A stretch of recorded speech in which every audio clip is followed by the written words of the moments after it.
ஒருத்தர் கூட நீங்க அவரை கேள்வி கேட்கலையே. அன்னைக்கு அவங்க பேசும்போது ஒருத்தர் கூட நீங்க ஒருத்தர் கூட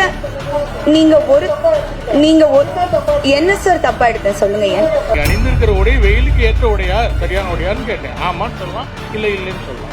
இல்ல, இந்த கேள்விக்கு எனக்கு பதில் சொல்ல தெரியல. சாரி. ஒருத்தர் கூட நீங்க அவரை கேள்வி கேட்கலையே. என்ன சார் தப்பா எடுத்தேன் சொல்லுங்க. என்ன தப்பா எடுத்தேன் சொல்லுங்க சார். சம்மருக்கு நீங்க போட்டிருக்க இங்க இவ்ளோ பேர் பேசுறீங்களே, அன்னைக்கு ஒருத்தர் கூட நீங்க அவர் தப்பா பேசலையா? சரி, வெல் அண்ட் குட். அவர் தப்பா பேசலன்னு சப்போர்ட் பண்ணீங்கன்னா வெல் அண்ட் குட்.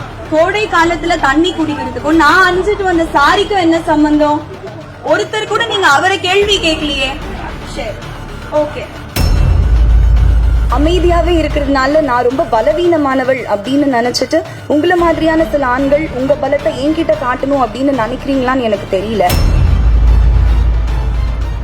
என் கழுத்துல மாலை போட ட்ரை பண்ண அப்பவே எல்லாரும் சொன்ன மாதிரி நான் போலீஸ் கம்ப்ளைண்ட் கொடுத்து அவர் பிடிச்ச ஜெயில உட்கார வச்சிருந்தாலோ, இல்ல அந்த நடிகரோட கன்னத்தை அந்த மேடையிலே பழுக்க வச்சிருந்தாலோ இது இங்க வரைக்கும் வந்திருக்காது அப்படின்னு நான் நினைக்கிறேன். ஏன்னா அமைதியாவே இருக்கிறதுனால நான் ரொம்ப பலவீனமானவள் அப்படின்னு நினைச்சிட்டு உங்களை மாதிரியான சில ஆண்கள் உங்க பலத்தை என்கிட்ட காட்டணும் அப்படின்னு நினைக்கிறீங்களான்னு எனக்கு தெரியல. நான் ஏன் இது ரொம்ப கடந்து போயிட்டு இருக்கேன்னா, இது எல்லாத்தையும் விட ரொம்ப முக்கியமான விஷயங்கள், நல்ல நல்ல விஷயங்கள் என் வாழ்க்கையில நடந்துட்டு இருக்கு. அதுல நான் ஃபோக்கஸ் பண்ணிட்டு இருக்கேன். அதனாலதான் இதை கடந்து போயிட்டு இருக்கேன்.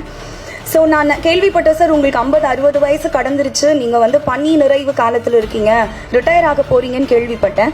ஒன்றும் இல்லை, ஒன்றும் பிரச்சனை இல்லை. இது ரொம்ப ஈஸியான ஒரு விஷயம் தான். ஆரோக்கியமான உணவு பழக்க வழக்கங்களுக்கு மாறுங்க.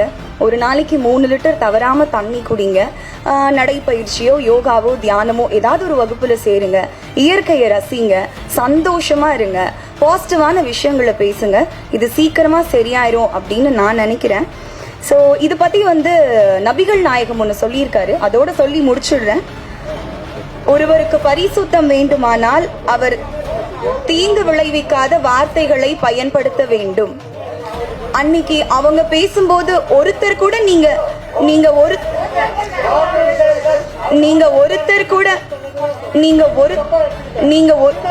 என்ன சார் தப்பா எடுத்தேன் சொல்லுங்க. என்ன தப்பா எடுத்தேன் சொல்லுங்க சார். சம்மருக்கு நீங்க போட்டிருக்க இங்க இவ்ளோ பேர் பேசுறீங்களே, அன்னைக்கு ஒருத்தர் கூட நீங்க அவர் தப்பா பேசலையா? சரி, வெல் அண்ட் குட். அவர் தப்பா பேசலன்னு சப்போர்ட் பண்ணீங்கன்னா வெல் அண்ட் குட்.